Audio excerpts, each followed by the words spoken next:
This is probably the most important room in the house. Oh, wow. Everything happens here. You know, we come and bring the produce up, which we've harvested from the garden. It's cooked, or it's preserved, or it's eaten out here. I have meetings out here if I need to. It's just one of those places where it's kind of like a little epicenter. I've got a Japanese friend who gave us some very beautiful ceramics, and she said, you have to promise me you'll use these because they're designed to be used. They're not to go on a windowsill as an object. And I just thought it was a nice description of how you should engage with things that you own.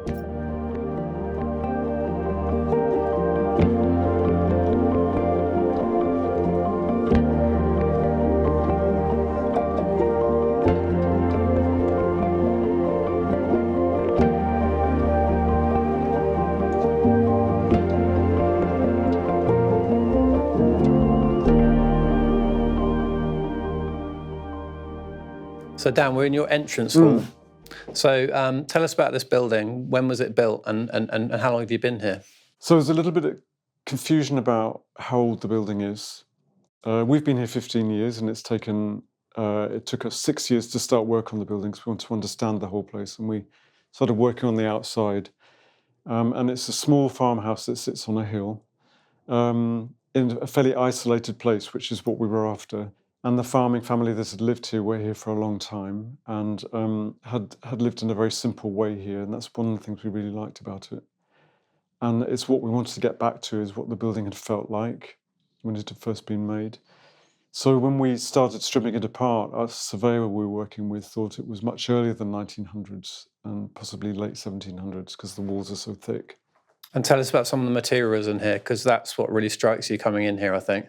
So it had been... it wasn't lovely when we bought it at all. There were all the windows were UPVC because there's a lot of weather here, blows in from the Bristol Channel, and when it's windy, it really roars down the valley, and so everything was, UPVC white, horrible windows. And in changing those, the whole character of the house changed. And then when we started to strip it back, there was really very little of any value in here. Like the fireplaces had all gone, and they'd been crazy paving fireplaces. Underneath, we found some beautiful old stone fireplaces, but not much else. So we went out to reclamation yards, and these old ceramic tiles we found in a local reclamation yard, and they're slightly oversized. We worked with an architect called Adam Khan to get the house the way we wanted it to be, some simple moves to get it right. And he suggested putting these off the grid, and it just makes the way that they're laid look more interesting.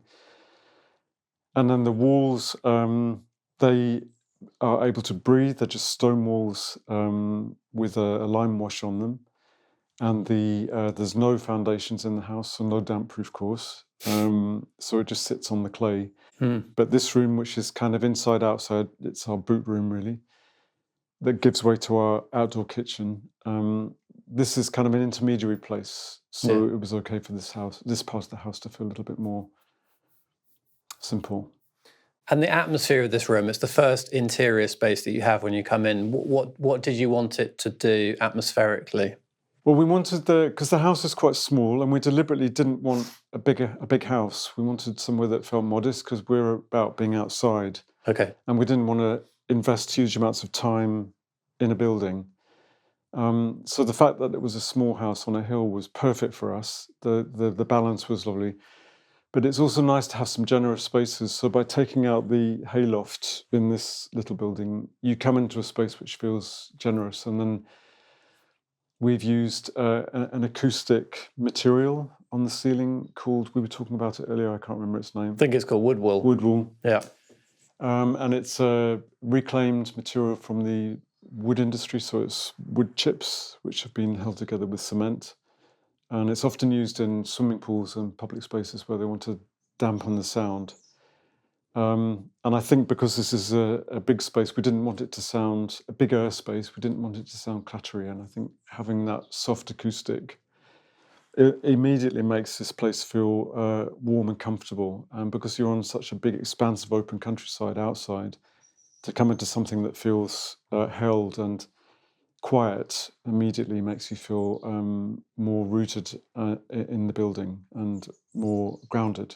That wonderful contrast of the macro and the micro, that's really lovely. So to come into the house and feel held felt really key. And I've spent many years going backwards and forwards from Japan with work, and that wonderful book In Praise of Shadows, which is that beautiful study of light and dark, and not being afraid of the darkness in a space, has been hugely influential. And I think if you go into those dimmed houses in Japan where they're like that to keep the places feeling cool, I think, and intimate, you then become aware of the light source. So light then becomes, natural light becomes a really critical thing that then becomes more beautiful, because there might be less of it. And the windows in this house are small, because it's a house on a hill with weather.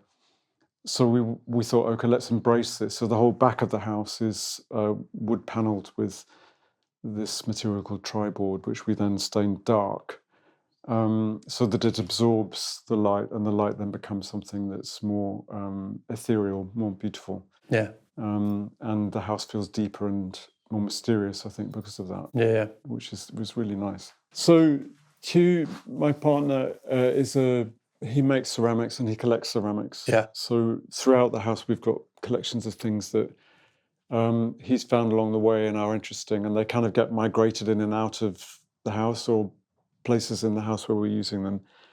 And one of the things that we do very regularly is to bring parts of the garden in posies that are things that are interesting, that we want to look at more closely. So these pieces then become vessels for those moments. So there are sort of micro moments that come from the garden into the house, just very quietly, and sit in something interesting. So to someone that doesn't understand this, can you explain that? I mean, you've got some seed heads up there, which to some eyes would just look like dead stuff, right? Yeah. Why are they beautiful to you? Well, when we go into the garden, it's that moment where we're just going into the season of deadness. Yeah. And it's one of my most beautiful, or my most favourite and beautiful moments in the garden here. And I've built that into the garden because the life and death thing and the whole circular nature of it, we're on this cycle that we buy into through being part of the natural world, or being part of a garden. So I think those forms that are left behind after growth has happened, they're incredibly beautiful things. And these allium seed heads, they've actually been up there for way too long. And we do change them, but they are interesting things, I think, just to remind you of what was here 6 months before in the middle of winter. And they're structurally wonderful things as well. So yeah, no, they're very beautiful. Yeah. And then this photograph is interesting me as well. What's that of? This is a photographer called Walter Herfts. He's a Dutch photographer. Yeah. And I've got 2 of his pieces. And he photographs natural places, and often on long exposures. And again, they're very much about sense of place. And this is an Amelanchier grove. And it's probably in damp woodland. You can feel that. And there's been no upkeep in there. So it's in a semi-state of decay.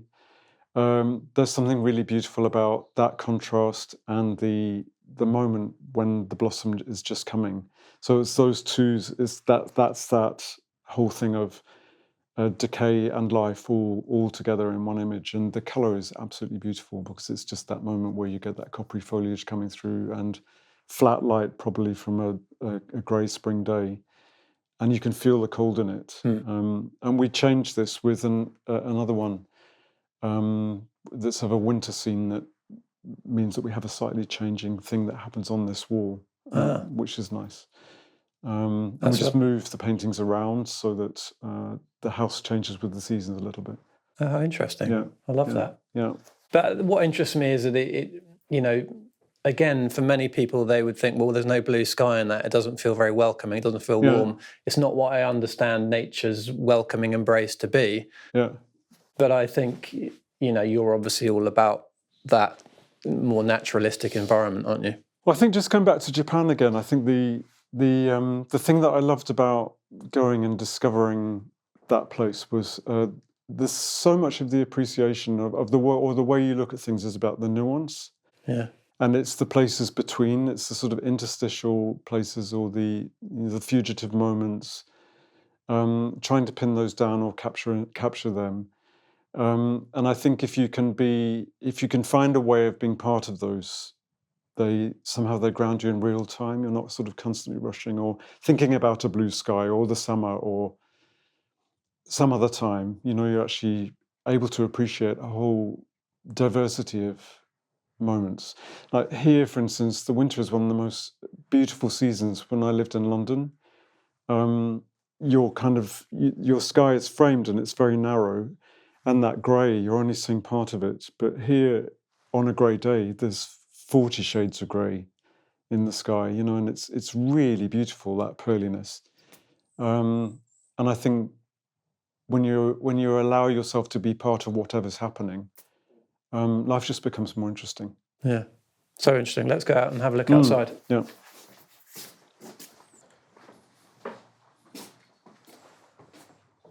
Yeah, this is probably the most important room in the house. Oh wow. At times, or most of the year, because it's the outdoor kitchen and we use it probably every single day. And because we're on the hillside, there is very little shelter and no shelter from sun in the summer. And we love being out here when it's raining and it's stormy. So we can cook out here. There's a shower and a loo out here, a big place to eat. So it becomes a very social place, and we just cover ourselves with blankets, wrap ourselves with blankets if it's cold. And it was really interesting after we built it, actually, because when we were talking to our friend and architect, Adam Khan, about doing the house, we originally were going to do a kitchen here, and we got sort of stuck in the planning process, and then it got delayed. And during that time, we sort of thought, we'll do what we really want. We're going to divorce ourselves from the small houses, which is the only thing we wanted was a small house. And in a way, by making another kitchen space here, the house could have got left behind. So by just making this an outdoor kitchen, it's actually what we wanted. It's much simpler. So it's just a very simple wooden frame, which is made by a great guy called Jim Blackburn, who we work with regularly, wonderful woodworker.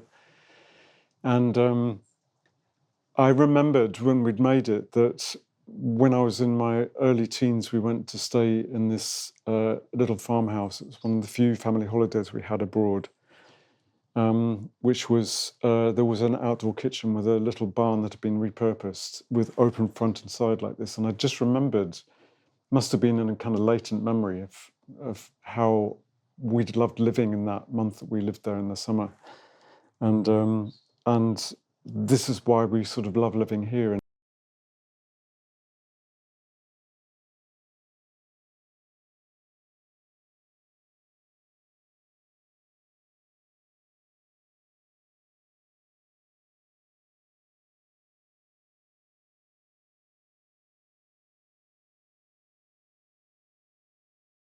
You're part in, part out. We're outdoor people, so the air out here is wonderful to be part of, and security of the house next door, and just a wonderful space. It's amazing to hear, because a lot of people have these kinds of spaces and they're slightly aspirational, aren't they?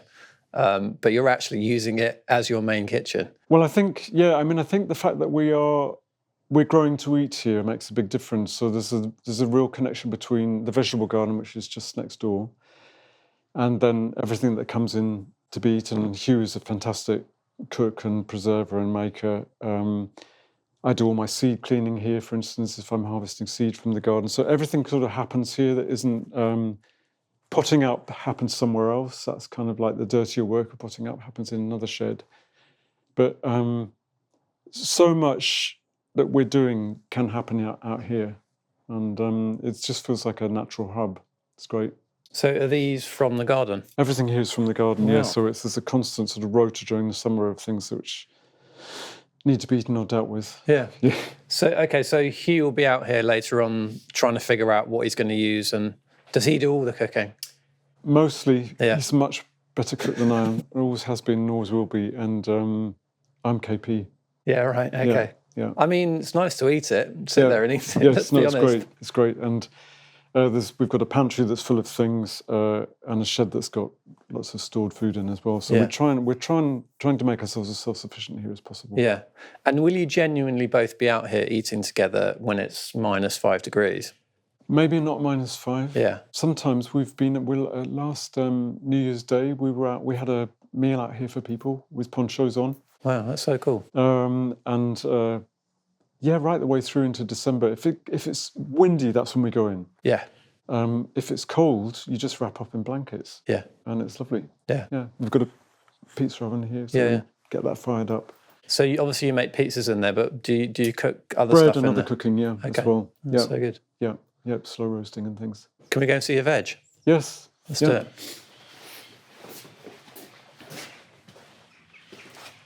Oh, wow, these are amazing. Yeah. Look at that. Crazy, aren't they? They're the ones that got away. They're supposed to be eaten that big. Right. Yeah. So you've picked them, and then just what will you do with them? Just like look at them? Well, these are we might well make hollow these out and do like a stuffed like a marrow. They're basically like a marrow. Yeah. These are probably just going to stay out here and be, I don't know, we'll make a display of them on here or something like that. They've probably gone beyond being their best. Plus, we've still got other loads of pumpkins which we need to eat. And sometimes you just can't throw things away. So we'll have them here until they start to rot, and then they go on the compost heap. Brilliant. Just because they look amazing. They really do. Yeah. And then we planted an orchard when we first arrived 15 years ago, which is now all fruiting. So I was brought up with an orchard in our garden, and that's sort of part of that wonderful autumn moment is harvesting the apples to then keep them going over the winter. And these represent, time that you've put into, planting a young tree 15 years ago, and now we're able to stand in its shade and harvest its fruit. And walnut's the same. It's just a really great thing to be part of and feel that time now with this productivity. Yeah. This is the herb garden, and when we arrived, there was no flat land here at all, so I made this level up. Okay. And brought these troughs in to harvest the water from the roof. Yeah. And then make a connection with Freezing Hill, that only flat line that we've got in the landscape. Oh, yeah. And then the veggie garden sits through here. This is incredible, Dan. They're amazing, aren't they? Yeah. They came down from Yorkshire. It was a moment of madness trying to get them in on a forklift truck with no track, and but they're here to stay. They're definitely here to stay. I agree with that. Yeah. What were these built for originally? They were originally tanning troughs, the 18th century tanning troughs. We discovered from Slovenia.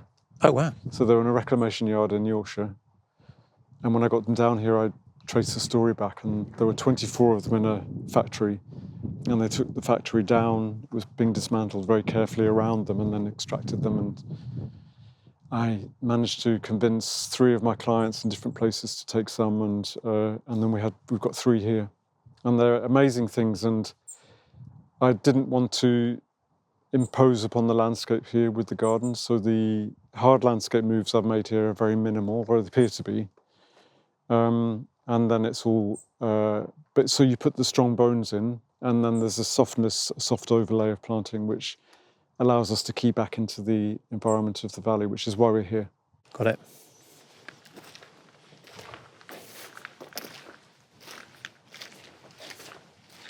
So it's probably looking very end of season now, actually.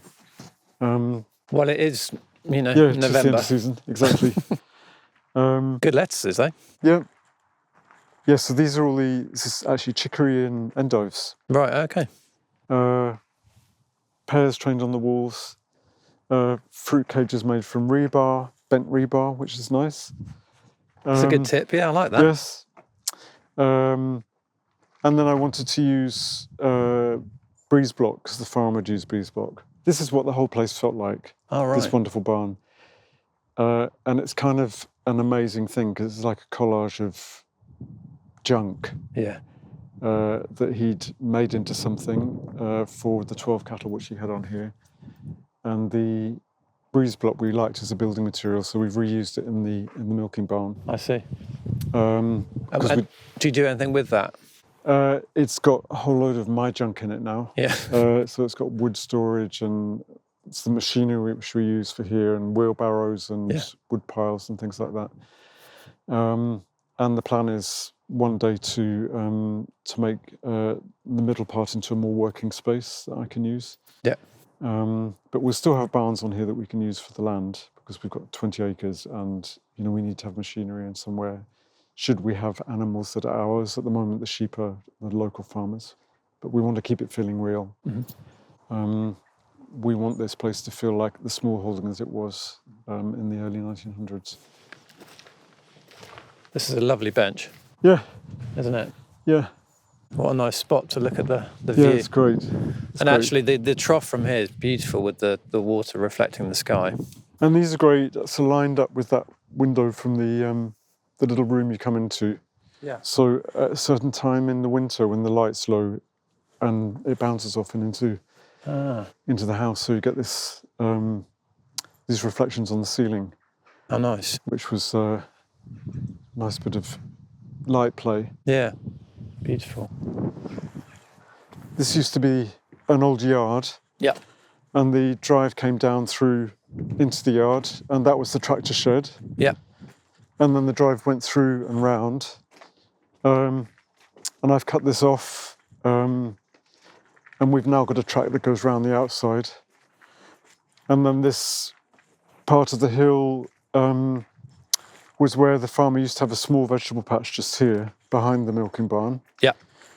And then I extended that vegetable patch out to make a perennial garden here, which has this really big seasonal flux in it. It changes a lot throughout the course of the year. I love these rockets coming through here. Yes. Well, it's very, it's kind of, it's quite a drama. Yeah. There's quite a lot going on here, but I don't want it to feel like it's challenging you in the wrong way. I don't want it to be something that your eye goes to and then can't leave, because the backdrop of everything here is so key and important. And we want it to be in landscape and part of a bigger thing rather than dominating landscape. Because where we lived in Peckham before, I had a long, thin garden, and by 12 years of living there, I was gardening every single centimetre of it. And I just wanted to be a much smaller cog in a bigger wheel, and to be part of something that was more, properly natural. Yeah. So the garden needs to feel connected, and right now it's interesting standing here and not kind of really being able to tell where it begins and ends. Totally. So our wood, which is the backdrop, which is our neighbour Jane, that feels like ours, but it's a borrowed view. It's a little bit of a moment which feels generous. It does. I always like it when a garden feels like it's bleeding into the landscape beyond it. I think it's really important. And this really is England's green and pleasant land, isn't it? It is. I mean, those rolling hills, they're absolutely archetypal. Yeah. And I travel through my work. I'm lucky enough to be mainlined into these amazing places which people have spent often decades trying to find somewhere wonderful, a piece of land or a building or something that is really special. And then they ask us to be part of it and doing the landscape.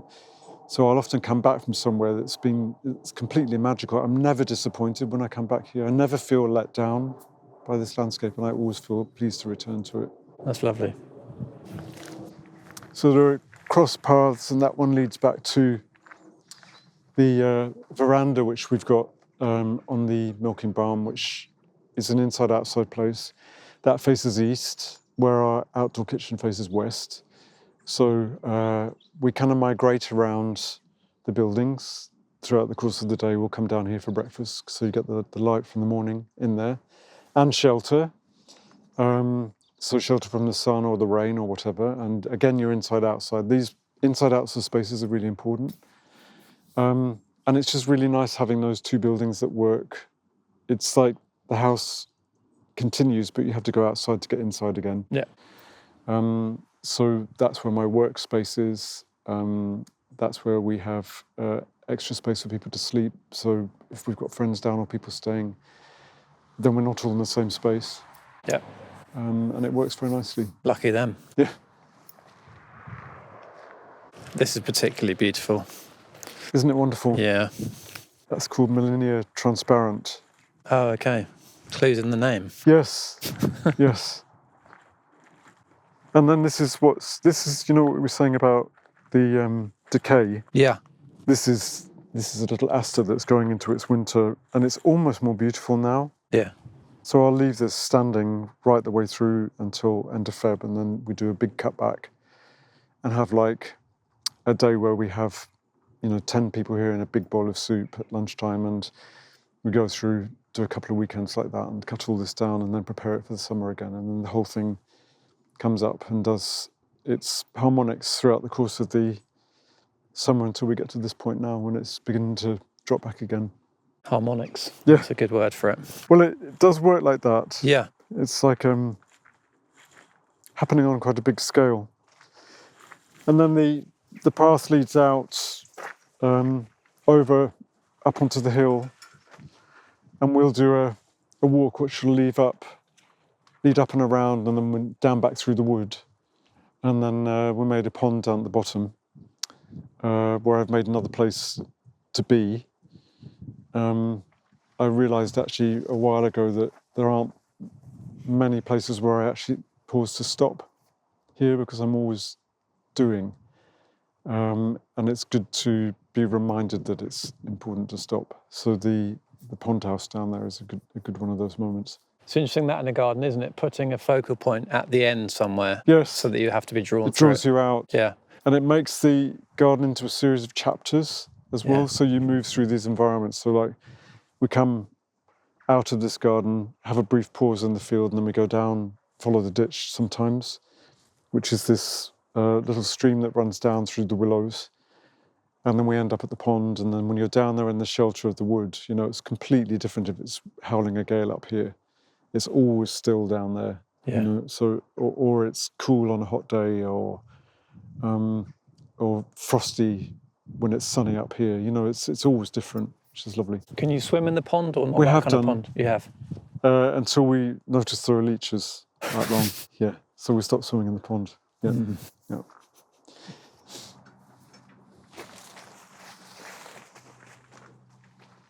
Do you want to go up through in that way? I have to unlock it, but... So this is now 8 years old, this part of the garden. Yeah. And I didn't start doing any garden, just an experimental garden where I had experimental beds of things to see how they did for first 6 years of being here. And we planted the orchard and repaired the hedges and oversowed the meadows, or the fields, and made them into meadow. So it was sort of big outer work. Yeah. Preparing ourselves for the moment to come in and start on the buildings. Yeah.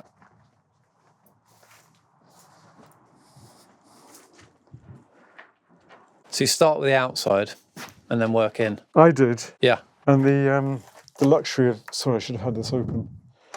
The luxury of this being your own place is you can take as long as you want to, as long as you feel you've got to prepare for making the move. And I think that was one of the really important things about understanding the site really properly by doing it, by being in process with getting to know the land. Is we lived in the house as it was and sort of planned towards what we wanted it to be. And it wasn't a rush, there wasn't an agenda we had to meet. When you're working with clients, there's a 2-year build or a turnaround time that you've got to complete, which was completely different here because we made our own timescale in which to get to know the land. And I think doing it slowly, and also with the resources that we've got in terms of both money and time, it meant that pacing yourself like that allowed you to get under the skin of it properly, which was really good. Yeah. Yeah. So this is the old milking barn. And there's a spring that runs underneath here, which we didn't know about until we started doing the work. And the farmer there's an old stone building at the back part, which we wrapped internally in wood because, again, there's no damp proof. And then the front part we rebuilt, reusing not reusing the breeders block that was here, but we used breeders block again because that was the material of choice of the farmers because it was cheap and easy to get hold of. And we just wanted this to feel kind of authentically itself.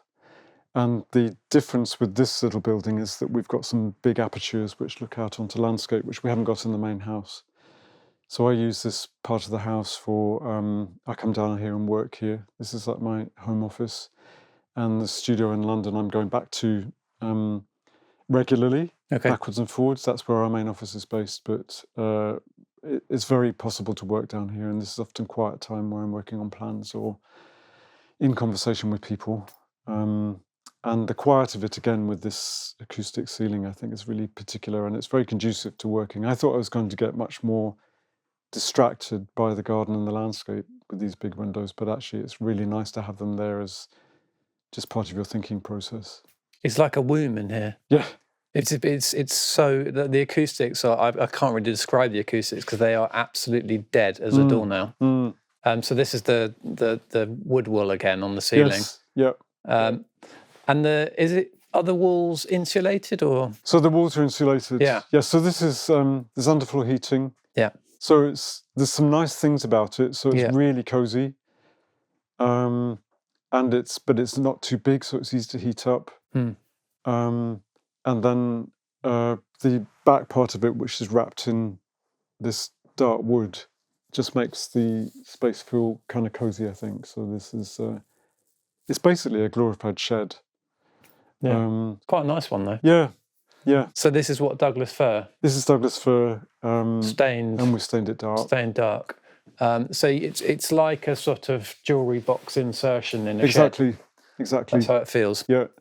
And when we took the old breeze block building down here, which was Jerry built, it was done on a Friday, and there was a trench that was taken out along the front to re-pour foundations. And this building at the back just started to fall apart over the weekend because there's a spring underneath which just started to drag the ground away. And this was our getting to know the land thing again, because springs are everywhere because we're on a spring line. And that then slowed us down by 8 weeks, and there's then a ring beam which had to be put into here. Hence the cladding is that now part of this, the internal cladding. But it all works, and it was really nice to repurpose a building in quite a kind of low-key way. But for us, this feels like a really generous addition to the house, which is much more intimate. And to have this big space down here, we come down here in the evenings and we'll watch a film, or it's an office during the day, or if people are staying, they can be down here and having their own life going on. So it's a great space. Can we have a little snoop in here? Yeah. The windows are all very small. They didn't want big windows. Because it's too cold. Because it's too cold. Yeah. Because we're on the side of a hill, and so actually the light source it just becomes incredibly beautiful, doesn't it? It does. It really does. It does feel very Japanese in here. I'm sure that's the intention, but well, it was definitely influenced. Yeah. By being there, and I think once you fall in love with that aesthetic, it's quite difficult to get it out of your system. Not that you'd want to. Yeah. But it becomes part of you. Can I ask you about the word modesty? Because you said before we started filming that you're not very materialistic, you and Hugh. Just talk me through that. How do you explain that? Well, we like nice things. Yeah. And we're interested in material things. But it's not about having to have them. I think it's having certain things because it's having all that you need. And no more or excess, I think. And And then, so I think we've got all that we need and no more in excess. And then the things that are above and beyond that are aesthetic objects like huge ceramics. And they then complement your life in a different way to the things that are functional. So I think part of what that comment's about is about, it's about ergonomics, it's about the things that you use in your life being things that you might use every day. I've got a Japanese friend who gave us some very beautiful ceramics, and she said, you have to promise me you'll use these because they're designed to be used. They're not to go on a windowsill as an object. And I just thought it was a really nice, it was a nice description of how you should engage with things that you own. It's really nice. And of course, not all the things are like that.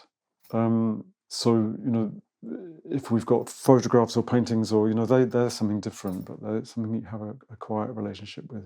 Well, there's that other brilliant book, The Beauty of Everyday Things. Have you read that one? No, I haven't actually. The guy called Suetsun Yanagi, I think he's called. Yeah. And it's this idea that actually that some of the most sort of rudimentary things that you come into contact with every day are sort of the most beautiful things.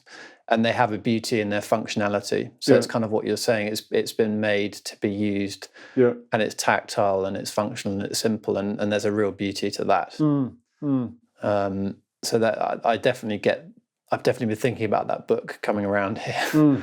But this is such a lovely kind of low-ceilinged, cosseting space. This, it's actually almost sort of ludicrously low, the ceiling. Yes. Compared to what's around it, and that's why it works, because it's the contrast. Yeah. Compression and release. Exactly. Compression and release. Yeah. Can we go upstairs? Yes. Yeah. There's a tiny upstairs. This is my perfect bedroom. Well, you see, I often say to myself, we could actually live down here, and it would be fine because we get on well. Separate beds. Yes. But it's you sort of don't need much more than this. Actually, if you've got an outside and that's where you want to be. Yeah. That's what's interesting about it. Yeah. And so this is a big luxury for us because it gives us this other space. So the house doesn't feel that much bigger than this, actually, in terms of spaces that you can use. But this is in addition to that. And it does feel like a luxury. Yeah. And a really nice one to have. But just going back to the modesty of it, I think it's nice to feel that you can share that with somebody else. So, you know, when my family comes down, for instance, you know, they all manage to fit in here. And then we have a lovely family time for not being on top of each other. Totally. Yeah, it's ideal. But I always think it's such a pleasure to sleep underneath a pitched roof. Yeah. And it's just enough. Yeah. Isn't it? Yeah.